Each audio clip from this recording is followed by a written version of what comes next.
Some fears, you can just ignore, and some nightmares, well, you can just forget about those. But some, and I think you know what I mean, some just never leave. Welcome to The Walking Dead. Ooh, I like that. Yeah.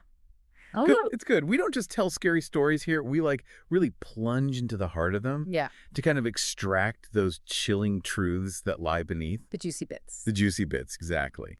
And joining me as always to kind of help us navigate these dark paths, it's our expert in, well, fear and folklore, the insightful Julia. Hi, everyone. Always so fascinating to kind of peel back the layers in these narratives. You and I today, we're going to be delving into a particularly unsettling tale. Okay. Drawn from some really interesting material we've been looking at. It's a story called The Debt of Blood. And it really throws us headfirst into those terrifying consequences that can arise when the pursuit of justice kind of veers down a supernatural path. Uh-oh. Specifically, the dark territory of a blood bargain. Oh, blood bargains. Yeah. This is a concept that it's a recurring motif, making a pact, for power or revenge in folklore all over the world. Right. But what's so gripping in this story, the way that it's presented in our sources, is, it's that intensely personal motivation. Right. This isn't about some abstract, thirst for power. It's born from the really raw wound of injustice. Exactly. The story paints this very vivid picture of a woman who sees firsthand the legal system fail those who murdered her family. And instead of accepting this outcome, she seeks recourse through something far older, something a bit darker. Much darker. Much darker, yeah. One of the notes that I found particularly striking was how the ritual she performs isn't from some, dusty old tome. It originates from a raw wound in her heart, the text says. And that really speaks to the depth of her desperation, right? Oh, doesn't it? Yeah. It's this primal need that overrides any societal norms, any rational thought. Right. Our sources highlight this as a key element in a lot of the tales of supernatural bargains. Yeah. Like the individual is driven to a point where that, perceived cost, whatever it is, of the pact just becomes secondary to that overwhelming desire, for the promised outcome.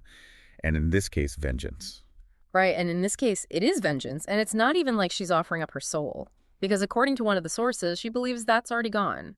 But it's her future, it's a lifetime of servitude in exchange for just this flicker of vengeance, and that really underscores that devastation, doesn't it? It really does. It's quite bleak. It is bleak. It is. You know what else is bleak? Yeah. The entity that she calls upon, the revenant. Right. The way that it's described in our materials, it's really subtly more disturbing than your typical monster. You know? It's not like a demon with horns. It's described as like a deeper darkness given shape. And that lack of concrete form, it's almost like this embodiment of absence. It taps into that deeper, more universal fear of the unknown. Right. What did you think about that description? I mean, I found it incredibly effective. Good. Because it's less about this tangible threat. Right. It's more about this fundamental force, this void. Yeah. And it mirrors that emptiness, created by her loss. Yeah. And this deeper darkness, It acts with a chilling efficiency. Because the deaths of her family's killers, they're not these elaborate theatrical displays of supernatural power, They're eerily mundane. They're heart attacks or falls. Wow. Or a car malfunctioning. Right. One of our sources uses the phrase horrifying, brutally satisfying kind of justice. Yes. Which I think perfectly encapsulates that initial reaction. Oh, it really does. Yeah. It really does. But that initial satisfaction, and our sources do point this out, it's often fleeting in these types of narratives. Right. The true horror doesn't lie in that fulfillment of that initial desire. Right. It's in the unforeseen consequences, and it's the transformation of the individual, who made that bargain. And in The Debt of Blood, the woman's, her hunger, it shifts. It goes from, this specific need for her family's justice. It becomes more generalized. Right. This thrill of retribution. Right. This righteous weight of ending those who've wronged others. Right. It becomes less about her family. Right. And it becomes more about everyone. Exactly. Wow. And the revenant, this deeper darkness, it becomes this constant presence. It's like a reflection of her own darkening heart. Right. As one of the texts puts it. And that's where I think the story takes a truly terrifying turn for me. Yeah. It's when the power dynamic kind of shifts unexpectedly. So there's this initial period of, seemingly divinely orchestrated justice, but then the revenant, it finally speaks, and its voice is described as this like rustle of dead leaves. Oh, yeah, creepy. Very creepy. Yeah. And it just delivers this line it's both so simple and utterly chilling. Okay. Your debt is paid. It is your turn now. What struck you most about that moment? Okay, so that sentence, your debt is paid, it is your turn now. I mean, come on. That's the linchpin of the entire tragedy, because it starkly reveals the true nature of the bargain. She wasn't just contracting like an assassin. Yeah, she was like inducting herself into this ancient, terrible lineage. And the glimpse she receives of these other revenants, this is mentioned in one of our source documents, the woman in like the medieval attire, the forgotten soldier. Right. That provides such a horrifying context because it suggests that this is a cycle that has been playing out for who knows how long, countless times throughout history. It's like she's become a link in this chain, stretching back through time, bound by this supernatural obligation. And her attempts to break free, to kind of like lock herself away, deny this monstrous hunger, it proves completely futile. Oh, no. One of our sources makes this really stark assertion. It says, the hunger was her own now. Whoa.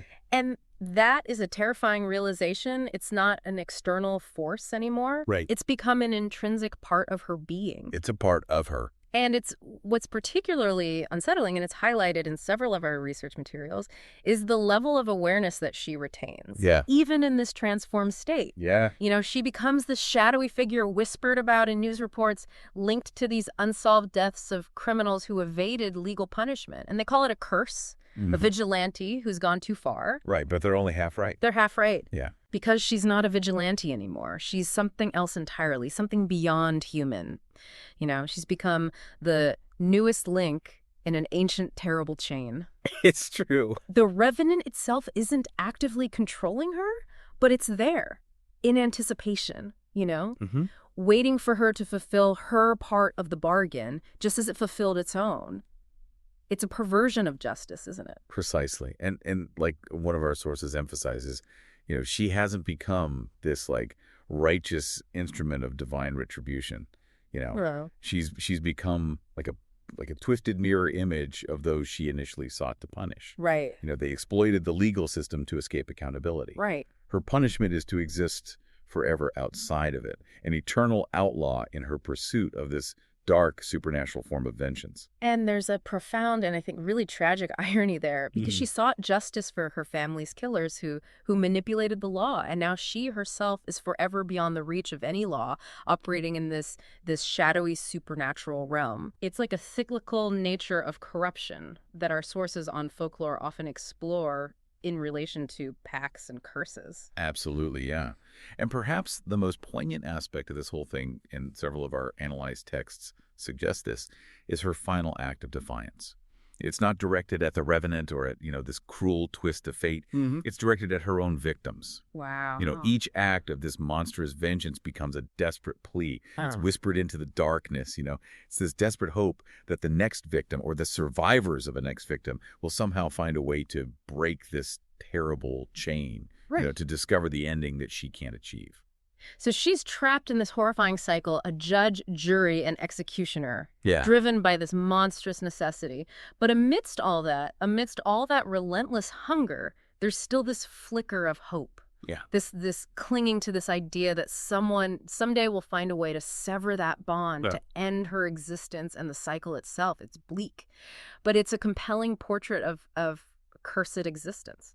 It is a profoundly tragic figure. No. A victim who transformed into a monster, but still, deep down, yearns for an end to the horror that she embodies. It's a truly unsettling story, Julia, this debt of blood. It is. Really forces you to consider the true cost of vengeance and the inherent dangers of seeking justice outside those, established frameworks of morality of law. That line between victim and perpetrator, it becomes so disturbingly blurred. It does. It really does. And the cyclical nature, the idea that her actions are just, perpetuating this ancient curse, Right. adding another link to this terrible chain, Right. which our sources repeatedly emphasize. Yeah. That underscores the ultimate futility of her initial choice. Right. No matter how understandable it might have been, in the face of her grief.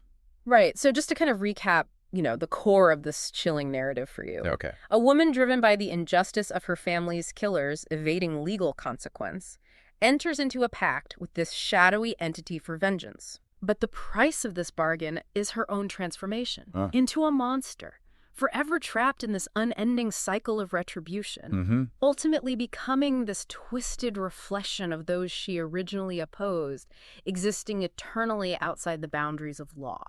And from a psychological perspective, what makes this narrative so potent, and a lot of the psychological analyses point this out, is how that initial and perhaps even justifiable desire for justice becomes perverted. It morphs into this indiscriminate hunger for retribution, consuming her and ultimately stripping away her humanity. It's true. It's tragic. The victim, in this ironic twist, becomes the very embodiment of what she initially sought to destroy. And for me, some of the specific details in the source material really amplify the horror. Oh, yeah. The description of the Revenant as this deeper darkness is incredibly evocative. It hints at something so fundamental, so inescapable, and those clean, almost clinical, natures of the initial vengeance is deeply unsettling in its efficiency. And that simple phrase, "your debt is paid," it is your turn now. Ooh, chills. It carries such a weight of dread. Yeah. Plus, that brief glimpse into the chain of past revenants. It gives this chilling sense of this endless, terrifying legacy and her desperate and ultimately futile attempts to break free from the bargain, juxtaposed with that relentless hunger that's become her very nature. Right. It just underscores those tragic dimensions of her situation. There's even this desperate, almost paradoxical hope embedded within those monstrous acts of vengeance.